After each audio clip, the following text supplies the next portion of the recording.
من الشیطان الرجیم بسم اللہ الرحمن الرحیم الجد ولی جد یعنی دادا اور باپ الاب کبیر ولی ہے، ولی علیہ الصغیر علیہ ولی لیکن کس کا ولی ہے؟ جو بچہ چھوٹا ہو، ابھی بالغ نہ ہوا ہو۔ بلا شک باپ اور دادا کی ولایت اس موقع پر ہے جب بچہ ہے، ابھی بالغ نہیں ہے۔ ہاں اگر رشد نہیں ہے، عقلی رشد نہیں ہے، تب بھی ولی ہے، دلیل خاص آکو وہ بھی دلیل خاص کی وجہ سے۔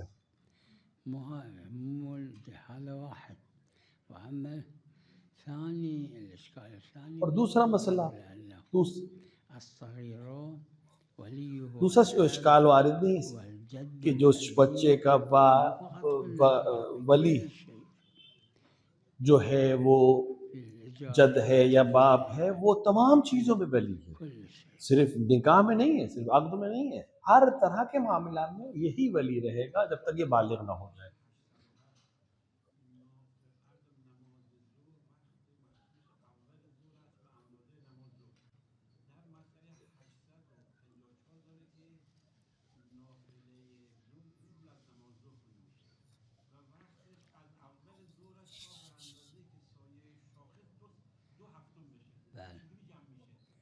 این معناش این نیست که اس مسئلے کا مطلب یہ نہیں ہے کہ نماز ظہر اپنے وقت مختص نہیں رکھتا زوال کے وقت۔ اول اس کا معنی یہ ہے مستحب اول ظہر مستحب ہے کہ انسان نماز ظہر پڑھے، لیکن کوئی انسان اگر نافل ظہر پڑھنا چاہتا ہے تو مستحب یہ ہے کہ اول ظہر زوال کے وقت پہلے نوافل پڑھے گا، پھر نماز ظہر کو تھوڑا تاخیر سے پڑھے گا، کیونکہ نوافل کی وجہ سے وہ تاخیر ہو رہی ہے۔ اور جو روایت ہے وہ یہی کہہ رہی ہے کہ وہ انسان جو نوافل پڑھ رہا ہے اس کے لیے جائز ہے نوافل پڑھنے کے بعد ظہر پڑھے، روایت خاص کی وجہ سے۔ یہاں پہ تاخیر میں مشکل نہیں ہے۔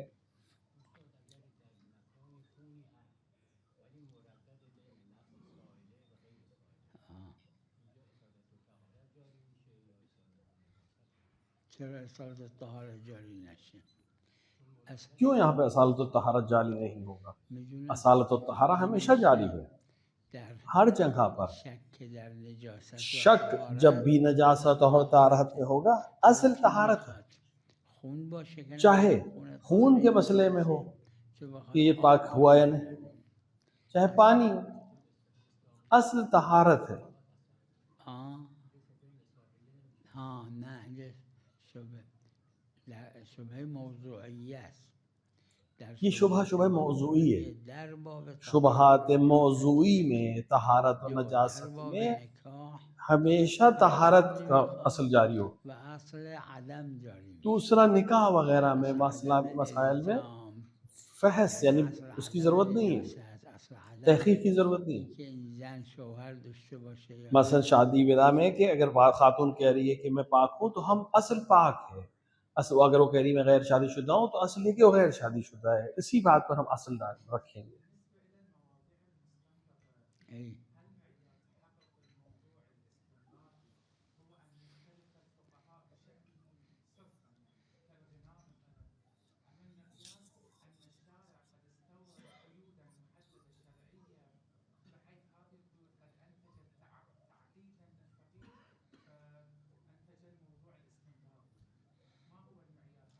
هم هذا هم غیرهما یہ دونوں معیار ہیں جو آپ بیان کر رہے ہیں، اس کے علاوہ بھی معیار ہیں۔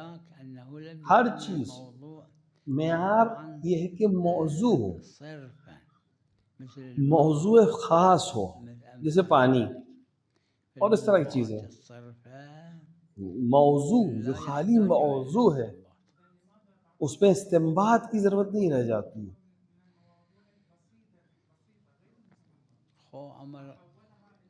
اما المشهور بین الفقهاء فقہا کے درمیان جو مشہور ہے وہ یہ ہے کہ موضوع جو مستنبط ہیں وہاں کہیں کہیں پہ وجوب استنباط ہوتا ہے اگر اختلاف اہل فن ہو، وجوب الاستنباط اور کہیں کہیں کے اوپر اختلاف اور فحص اور تحقیق کی ضرورت کسی اور وجہ سے ہوتی ہے، نہ کہ اختلاف رائے کی وجہ سے.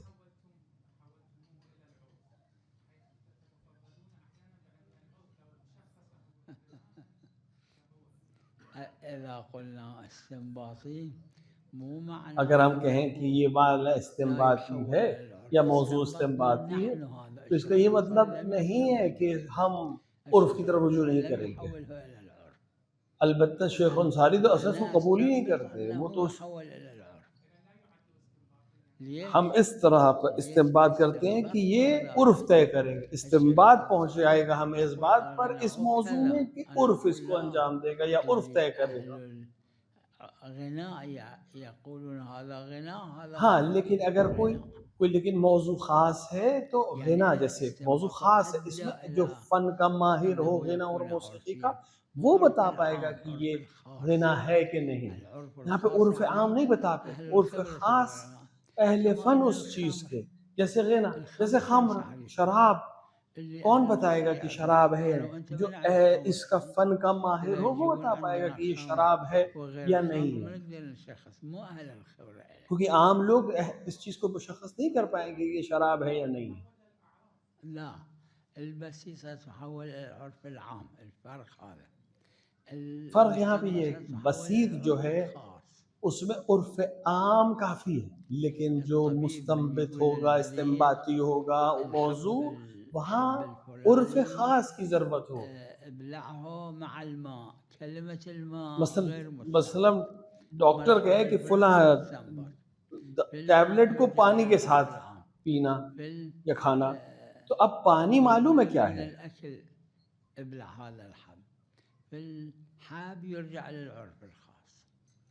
تو ہم پانی میں عام لوگ جسے پانی کہتے ہیں وہ کافی ہے لیکن یہ ٹیبلٹ جو ہے یہ وہی ٹیبلٹ ہے یا نہیں یہ صرف ڈاکٹر یا اس فن کا ماہر بتا پائے گا.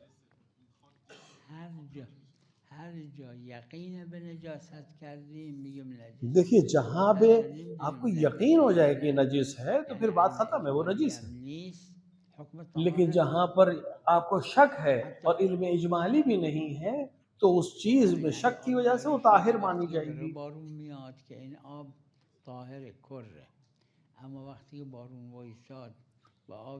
بارش جب ہوتی ہے اور پانی بہنے لگتا ہے یہ سب پانی پاک ہے. لیکن اگر بارش رک جائے اور پانی جمع ہو جائے تو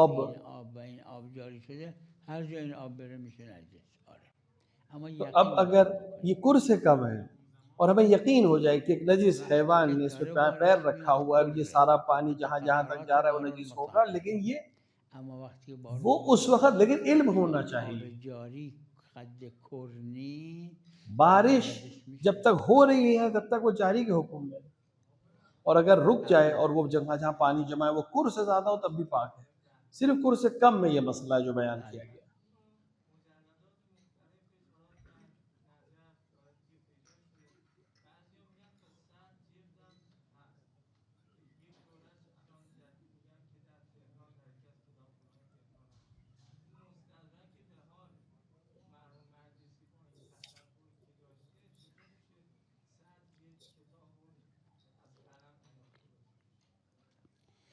مجلسی کی بوده بیش از 300 سال قبل فوت شده. اللہ مجلسی تقریباً 300 سال پہلے اس دنیا سے جا چکی. اس وقت کی ساری کتابیں خطی کتابیں تھیں اور اختیار میں نہیں تھی سب کے پاس. مرزا محمد تہرانی جن کو ہمارے بھائی نے بھی دیکھا تھا اور یہ ہم دورہ تھے ہمارے والد کے سامراج میں انہوں نے زحمت کی کہ اپنے زمانے میں کہ ان کے زمانے میں چھپی ہوئی کتابیں بہت ہوتی لہٰذا انہوں نے جمع کر دی. زمانے میں مجلسی کے زمانے میں اس طرح کی کتابیں چھپی ہوئی بہت نہیں تھی لیکن ان کے زمانے میں کتابیں باہر سے آ گئی. اللہ مجلسی زمانے میں کوئی یورپ جا کے کتابیں نہیں لا سکتا تھا. اب آسانی ہو گئی تھی مرزا تقی کے زمانے میں. نه بعض خطی‌ها لازم نیست زمان مجلسی رفته باشه قبل مجلسی رفته کتابا. بہت سی کتابیں اللہ مجلسی سے پہلے یورپ چلی گئی اور خطی تھی اس کا کوئی بدل یہاں موجود نہیں تھا.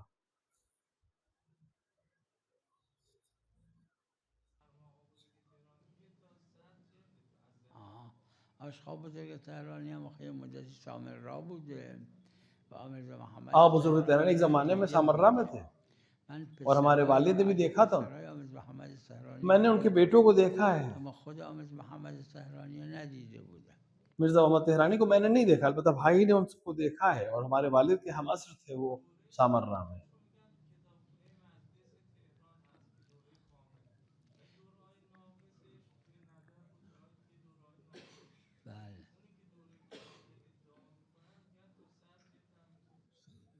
من انکار نمی کنم اما اینجور که مرحوم اخوی نقل میکرد دیکھیے میں انکار نہیں کر رہا ہوں اس بات سے لیکن محروم بھائی نے جو چیز نقل کی ہے مرزا محمد تہرانی سے اور ان کو دیکھا تھا میرے بھائی نے بہت بعید میں سمجھتا ہوں کہ 100 جلد کتاب ہو گئی اور مگر یہ کہ ہم اس کو 10 اور 20 پیج کی کتاب کو بھی جلد مانیں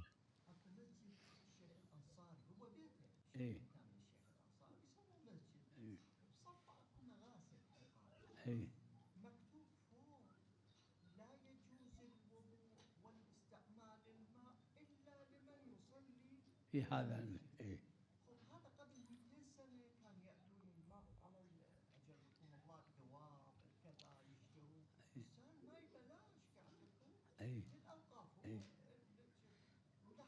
هاي المسألة بالعروة موجودة یہ مسئلہ عروۃ الوثقیٰ میں موجود ہے اور سابق پرانے زمانے میں اس کے مصادیق تھے اور آج بھی اس کے مصادیق موجود اگر جس دن انسان مسجد بناتا ہے جس وقت وہ بنا رہا ہے اس وقت مسجد بنانے سے پہلے جس حصے کو اس نے ٹوائلٹس کے لیے الگ کر دیا وہ ٹھیک ہے لیکن مسجد بننے کے بعد اور اس حصے کا مسجد ہو جانے کے بعد اس کو ٹوائلٹ میں تبدیل نہیں کیا جا سکتا وخلها اللول وعطى فلوس وإذا يعطي فلوس الماء وإن كان أقل يعني فلوس مو بلاش في كل عالم الماء بفلوس اور اسی طرح پانی وغیرہ کے لیے اگر کوئی پیسے خرچ کرنے پڑے تو اسے کرنا چاہیے کیونکہ ہمیشہ ہر جگہ پانی مفت نہیں ہوتا تو اب اگر وقف کرنے والے نے وقف کر دیا کہ خاص مسجد کے لیے وقف ہے تو پھر کوئی اور چیزوں کے لیے استعمال نہیں ہو سکتا وہ پانی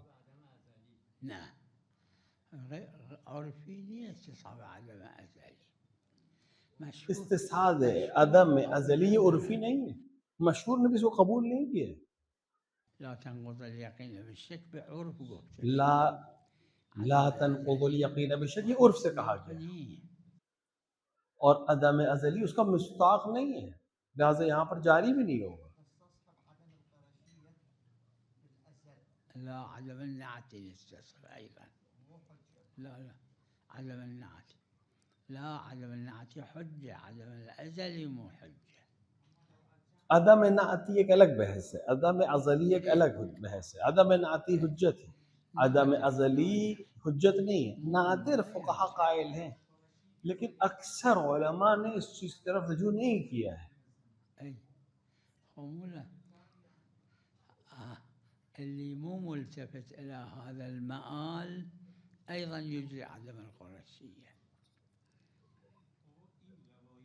حتی وہ لوگ جو اس چیز کی طرف متوجہ بھی نہیں ہوتے وہ بھی عدم مرجعیہ کو قبول کرتے ہیں ہم در نماز هست صلوا كما رأيتموني أصلي ہم در حج نماز میں بھی یہی حکم ہے حج میں بھی ہے کہ ویسے کرو جیسے میں یعنی رسول اللہ صلی اللہ علیہ وسلم نے جیسے انجام دیے نماز میں بھی ہے حج میں بھی مناسک اعمال حج کو کہا جاتا ہے ویسے ہی انجام دینے رسول اللہ نے انجام دیا ایک روایت ہے لیکن وہ مرسلہ روایت ہے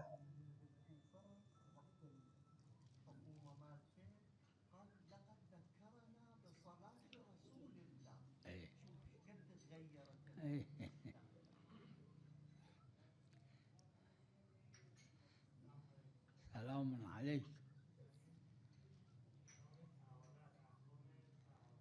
بله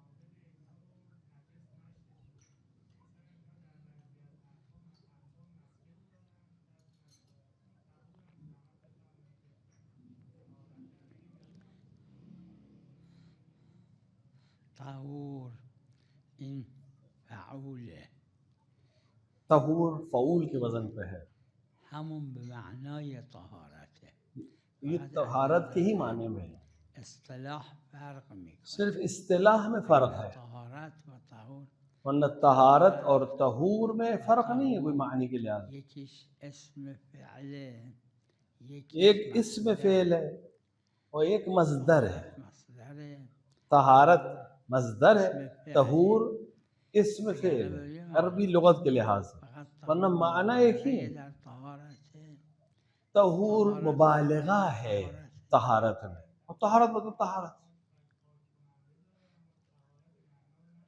همین طهارت یعنی طاهر، طهور یعنی طہارت مطلب طاہر، طاهره. اینجوری گفت طہور طاہر اور مطہر دونوں کو کہا گیا ہے لغوی معنی میں اگر ہم دیکھیں، ورنہ معنی میں کوئی فرق نہیں ہے ان لوگ.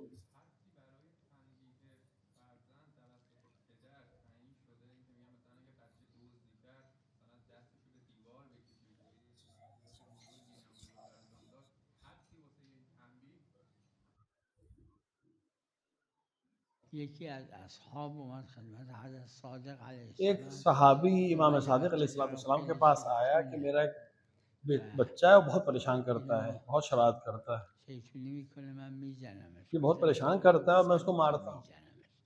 حالا 100 تا حضرت سے نے مجھے کتنا مار دوں گا؟ میں 100 مارا، 100 اب 100 تھپڑ مارتا تھا، 100 گھوسے مارتا تھا، یہ نہیں 100. حضرت نے کہا نہیں. حضرت پوچھا کتنے؟ فایده نداره مار مثلا 2 تا، تو صرف فایده حضرت کا ایک، تو اس کا فائدہ نہیں کرے گا. فایده نداره. تو حضرت نے کہا حضرت 2 فرمودن که مثلا مارو اس بعدی کو. چرا اومدی از من میپرسی؟ اس نے کہا 2 سے کوئی فائدہ نہیں ہوگا. حضرت نے کہا 3 زدن بار مار دو اس کو. اس نے کہا 3 سے فائدہ نہیں. تو حضرت نے کہا اگر تمہیں مسئلہ معلوم ہے تو پھر مجھ سے کیوں پوچھنا ہے؟ یعنی بیشتر از فایده شه. تو اسی لیے یہ جو بچے کو مارنا یہ اس کا نقصان زیادہ ہے فائدہ پہنچانے سے.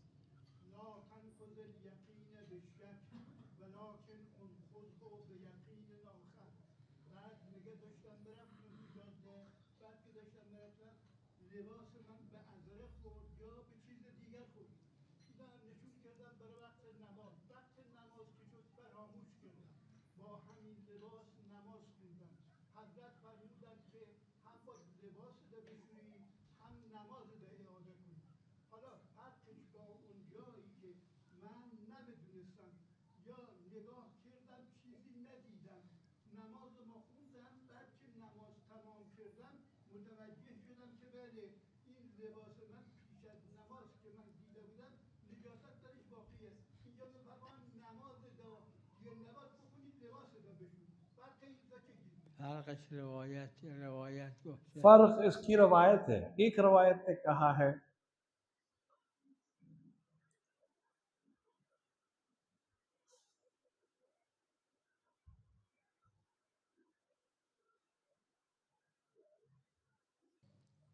روایت داره روایت میں ہے بعد از نماز میں، نجاست نماز کے بعد اگر کسی نجاست کو سمجھ میں آیا تو نماز کو دوبارہ پڑھنے کی ضرورت نہیں ہے. یادش رفت لیکن اگر پہلے سے جانتا تھا اور بھول گیا تو نماز کو پھر سے پڑھنا پڑے. یہ دلیل خاص ہے دونوں مورد میں اور اجماعی میں.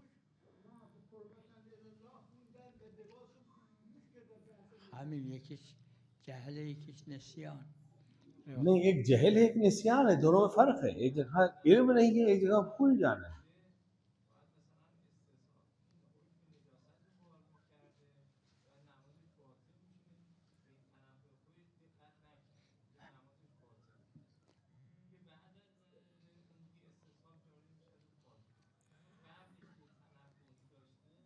اما روایت خاص داره کہ دیکھیں روایت خاص جب ہمارے پاس ہے کہ اگر بھول گیا تو نماز کو پھر سے پڑھے گا. جہل نمیخواد، لیکن اگر بھول نہیں گیا، بھول نہیں تھی، جہل تھا، یعنی معلوم ہی نہیں تھا کہ نجس ہے، اور بعد میں معلوم ہوا تو پھر نماز کو دوبارہ پڑھنے کی ضرورت نہیں. رفع النسیان و رفع الجهل مثل همه. اگه این دلیل خاص در دیکھیے اگر یہ دلیل خاص نہ ہوتی نسیان اور بھولنے میں تو ہم جہل و نسیان کو ایک ہی حکم میں رکھتے ہیں. دلیل خاص آ کر حکم کو بدل رہی ہے. نسیان معناش همینه که تنبه داشته اما یادش رفته.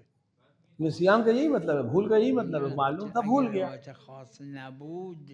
اگر روایت خاص نہ ہوتی تو ہم کہتے کہ تم نماز کو پڑھنا، کیونکہ رفع النسیان وہی حکم دیتا ہے جو بھول کا ہے، جو جہل کا ہے۔ روایت در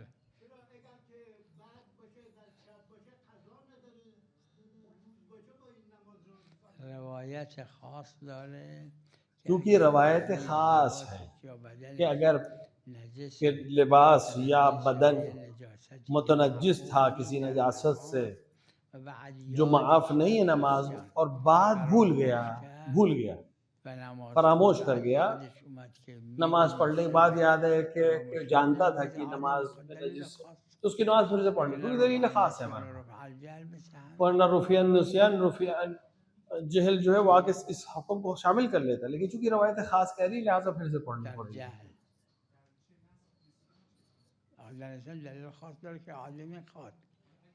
دیکھیے بھول میں اعادہ ہے، نماز پھر سے پڑھنے کا حکم ہے، روایت خاص ہے، لہٰذا روایت خاص کی وجہ سے ہم حکم نہیں۔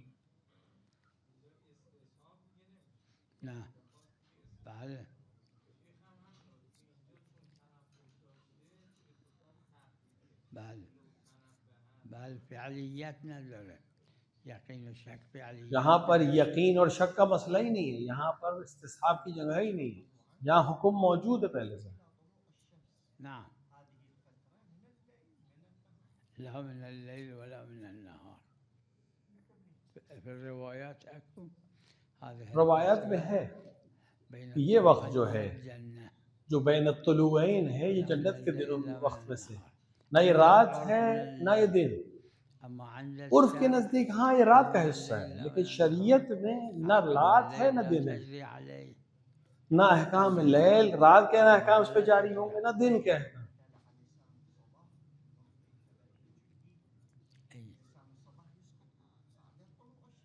لا في الشرع النهار يبتدئ من طلوع الفجر لسان الصباح، شریعت میں یعنی نور الصباح دن کی شروعات فجر سے شروع ہوتی ہے، الفجر اول النهار، اما عرفاً شرعاً فجر کا وقت جو ہے وہ اول النہار ہے، لیکن عرف میں سورج کا نکلنا اول روز ہے۔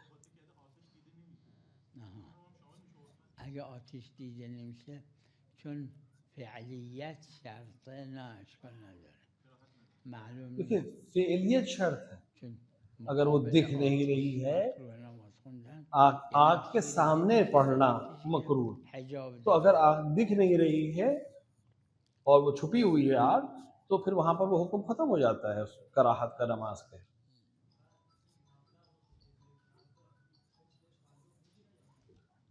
اگه هدیه کرده به پسرش، پسر سر سال داره، سر سالش شد این پوله مانده بود، خمس داره۔ اگر کسی نے باپ نے بیٹے کو ہدیہ کر دیا، بیٹے کے پاس خمس کا سال کا وہ وقت موجود ہے، اس نے سال بھر میں اس کو استعمال نہیں کیا، یہ بچا رہ گیا تو اس پہ خمس ہے۔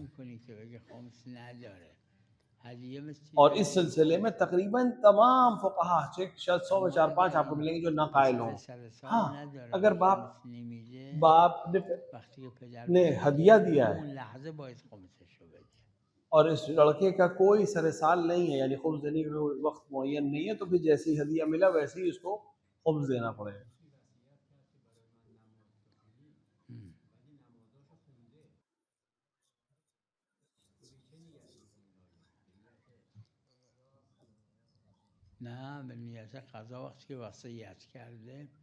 اگر وصیت کری ہے تو قضا کی نیت سے نماز پڑھو، کیونکہ روایت کہ اللہ اس میں سے جو بہتر اس کو اختیار کر لے، شاید بعض اس کی باطل تھی بلو مکلف نہیں تھا،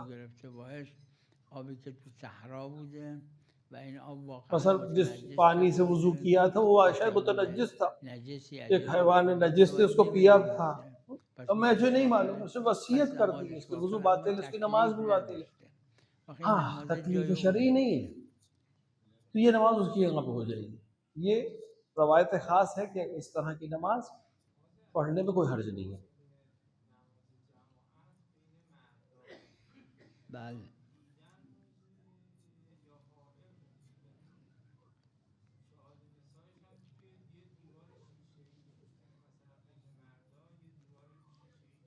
بله بله این تو عروه این مسئله داره و محل خلاف عروہ میں موجود ہے یہ مسئلہ اور اختلافی ہے علماء کے درمیان. عرفاً حائل باشه دیکھیے عرفاً ایک حائل ایک چیز موجود ہو جس کو ہم حائل کہیں پردہ کہیں. کہ اگر شیشه هست علماء نے اختیار کہ اگر شیشہ ہے جس سے اس بار دکھ رہا ہے ایک دوسرے کو دیکھ سکتے ہیں. بعض نے کہا ہے کہ یہ حائل، بعض نے کہا اشکال نہیں ہے، لیکن غالباً نے اشکال کیا، اکثریت نے اشکال کیا کیونکہ یہ حائل نہیں ہے، ایک دوسرے کو دیکھ رہے ہیں.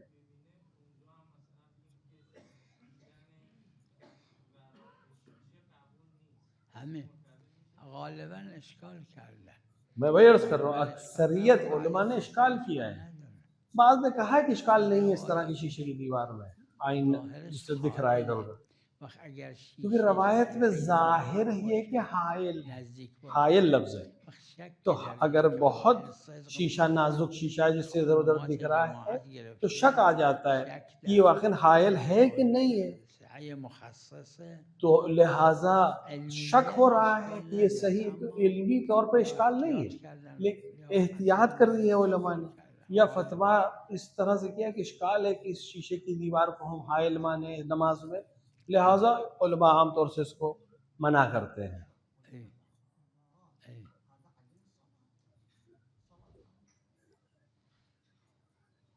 صلاة الآیات بالسیل ماکو روایت، بس سیلاب میں روایت نہیں ہمارے پاس نماز آیات ای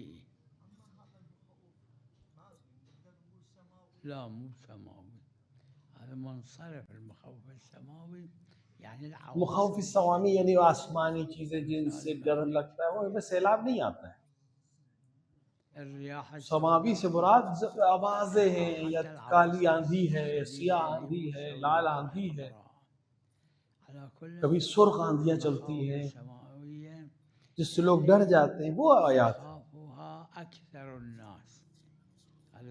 اور یہ آسمانی بلائیں جس سے اکثریت ڈر جائے اس کو نماز آیات میں شامل کیا، یعنی اکثریت ڈر جائے اس سے تو نماز آیات ہے.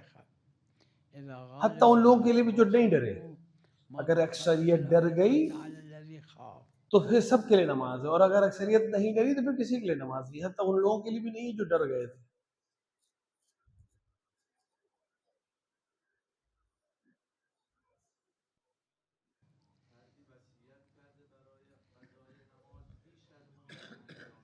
بله چون وصیت کرده آره چونکہ وصیت کی ہے لہٰذا اس کی وجہ بھی ہو سکتی ہے، کیونکہ ممکن ہے بعض نمازیں اس کی صحیح نہ ہو اور وہ مکلف نہیں تھا، یا نمازیں جو یہ پڑھ رہا ہے مثلا 20 سال نماز، 20 سال اس کے اوپر تکلیف شرعی، اب 30 سال کی نماز دے، اس لحاظ سے کہ شاید جو قضا پڑھی ہے وہ بھی صحیح یا باطل پڑھے یا قبول نہ ہو، لہٰذا وصیت نافذ ہے. چونکہ وصیت کی ہے اس نے اتنے سال کی، لہٰذا پڑھی جائے گی.